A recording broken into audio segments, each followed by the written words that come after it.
Hello guys, तो मैं Sophia personal reader से आपके लिए केमिस्ट्री के एक और नए वीडियो के साथ में।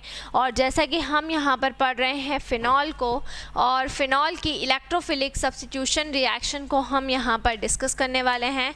तो देखते हैं यहाँ पर फिनॉल की इलेक्ट्रोफिलिक सब्स्टिट्यूशन रिएक्शन का सेकेंड पार्ट। तो फर्स्ट पार्ट में मैंने आपको 3 रिएक्शन बताई थी, नाइट्रेशन बताया था, सल्फोनेशन बताया था और कोल्बे रिएक्शन बताई थी।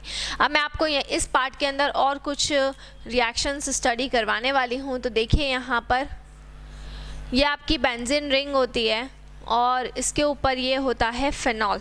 ठीक है, अब इलेक्ट्रोफिलिक सब्स्टिट्यूशन रिएक्शन में जो हम नेक्स्ट पार्ट यहाँ पर देखने वाले हैं, वो अगला पार्ट यहाँ पर क्या होगा।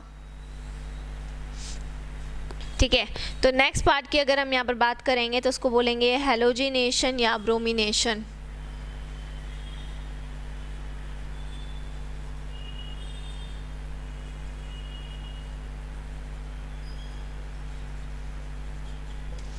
ठीक है, हैलोजिनेशन या फिर ब्रोमिनेशन, ये दो प्रोसेस आपकी इसके अंदर हमारी रहेगी। देखिए, तो हैलोजिनेशन या ब्रोमिनेशन 2 टाइप से करवाया जाता है। 2 स्टेप्स होती है हैलोजिनेशन या ब्रोमिनेशन की।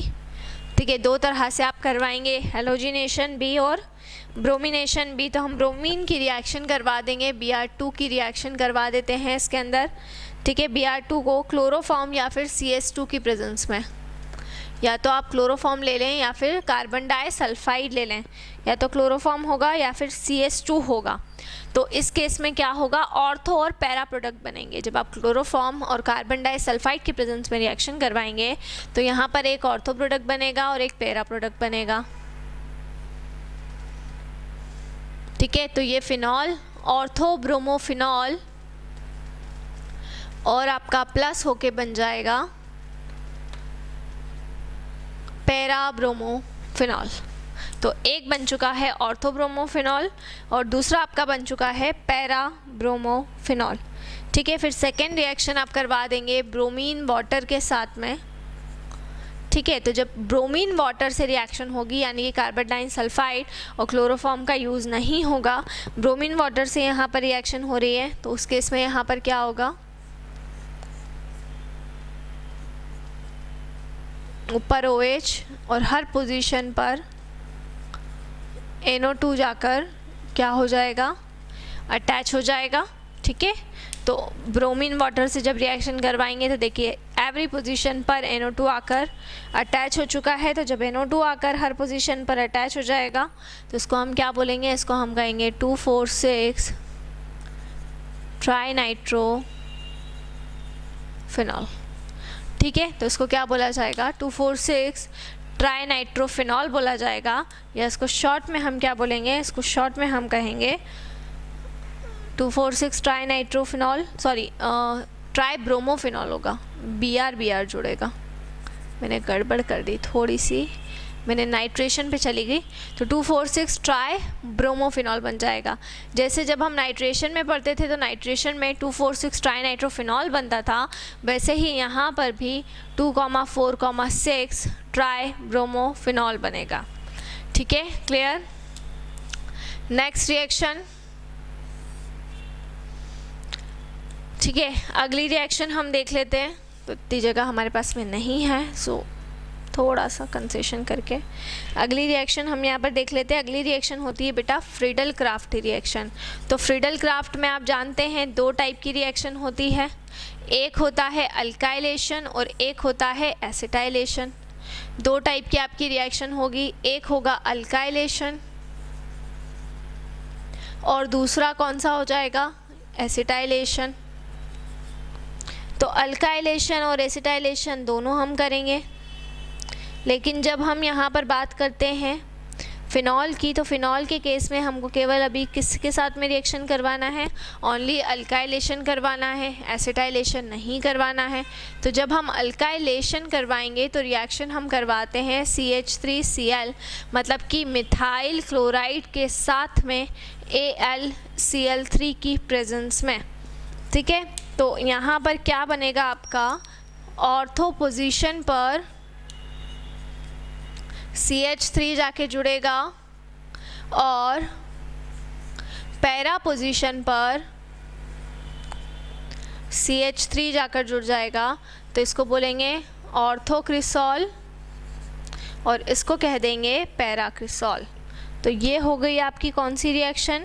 ये हो गई आपकी फ्रीडल क्राफ्ट रिएक्शन, जिसमें एक हमने करवाया है अल्काइलेशन और दूसरा हमने करवाया है एसिटाइलेशन। जब अल्काइलेशन करवाया तो CH3Cl से रिएक्शन करवाई, ठीक है ना, और एसिटाइलेशन इसमें करवाना ही नहीं है, केवल अल्काइलेशन ही हमको करवाना है।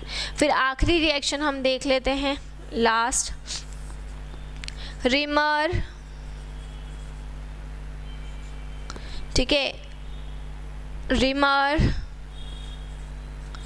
टीमन रिएक्शन।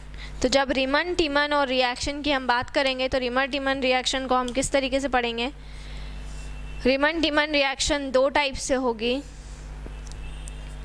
CHCl3 क्लोरोफॉर्म और NaOH ले लेते हैं हम, सोडियम हाइड्रोक्साइड और क्लोरोफॉर्म ले लेते हैं।